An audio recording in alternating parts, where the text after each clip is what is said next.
जय माता दी, जय श्री राम। 16/11 परिवर्तनी एकादशी व्रत कथा लेकर आया हूँ। उसी को वामन एकादशी कहते हैं। उस श्री हरि विष्णु भगवान का जल विहार भी होता है। 6 सितंबर 2022 को इसका व्रत रखा जाएगा।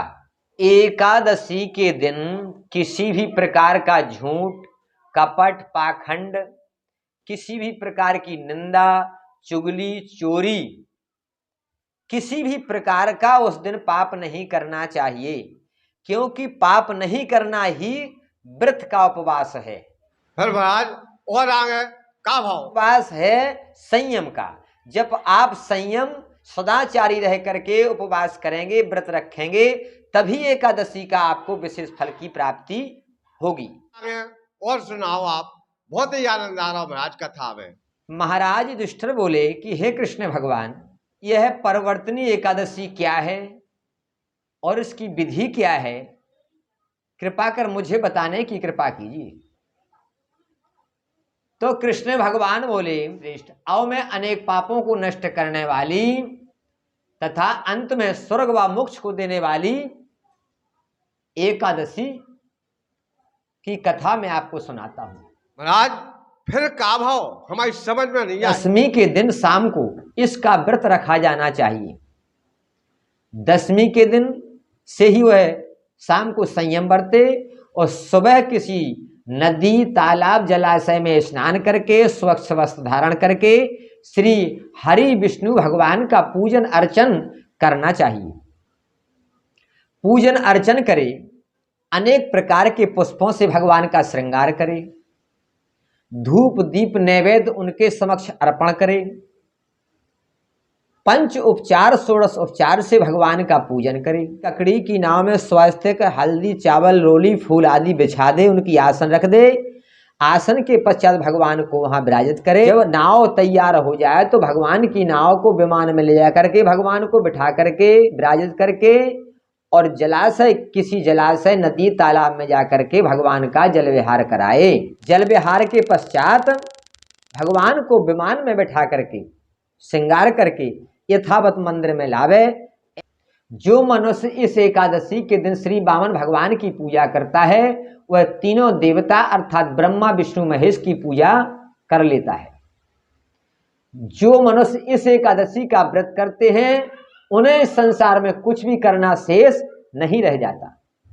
इस एकादशी के दिन श्री भगवान ने करवट बदली है, इसलिए इसे परिवर्तनी एकादशी भी कहते हैं। इस पर धर्मराज युधिष्ठिर बोले कि हे भगवान, आपके वचनों को सुनकर मुझे महान संदेह हो रहा है कि आप किस प्रकार सोते हैं तथा किस प्रकार करवट बदलते हैं। आपने बलि राजा को किस प्रकार से बांधा और वामन रूप धारण करके क्या क्या आपने लीला की है तथा आपके शयन करने पर मनुष्य क्या कर्तव्य करते हैं, सो सब विस्तार पूर्वक कहिए।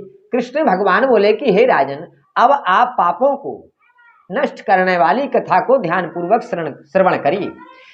त्रेता युग में बलि नाम का एक राजा राज्य करता था।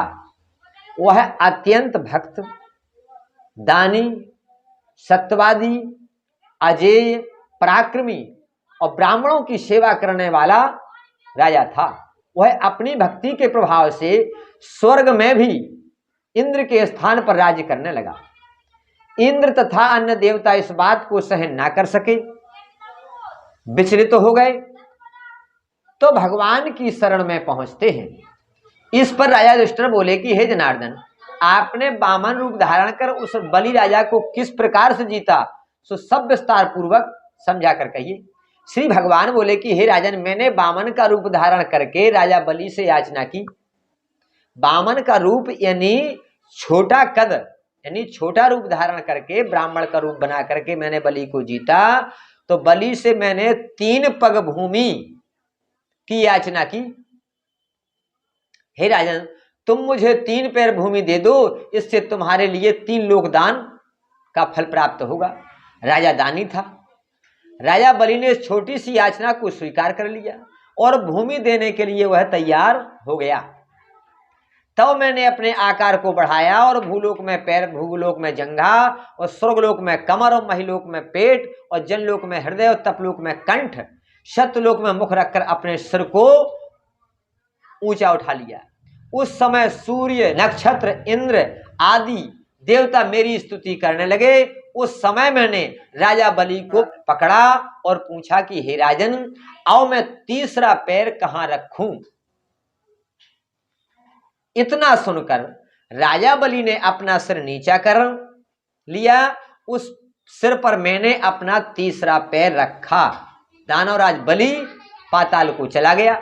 तब मैंने उसे अत्यंत विनीत पाया तो मैंने उससे कहा कि हे बलि राजा, मैं सदैव तुम्हारे पास रहूंगा। भादों के शुक्ल पक्ष की परवर्तनी नामक एकादशी के दिन मेरी एक प्रतिमा राजा बलि के पास रहती है और एक क्षीर सागर में शेषनाग पर शयन करती है। इस एकादशी को विष्णु सोते हुए करवट बदलते हैं। इस दिन त्रिलोकी के नाथ श्री विष्णु भगवान की जो पूजा करते हैं उन्हें असंख्य गुना फल प्राप्त हो जाता है। इसमें चावल, दही सहित चांदी का दान किया जाता है। इस दिन रात्रि को जागरण करना चाहिए। इस प्रकार व्रत करने से मनुष्य समस्त पापों से मुक्त होकर स्वर्गलोक में जाता है।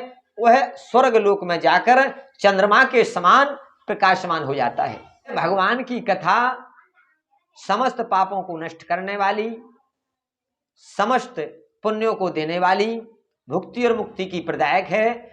जय माता दी, जय श्री राम।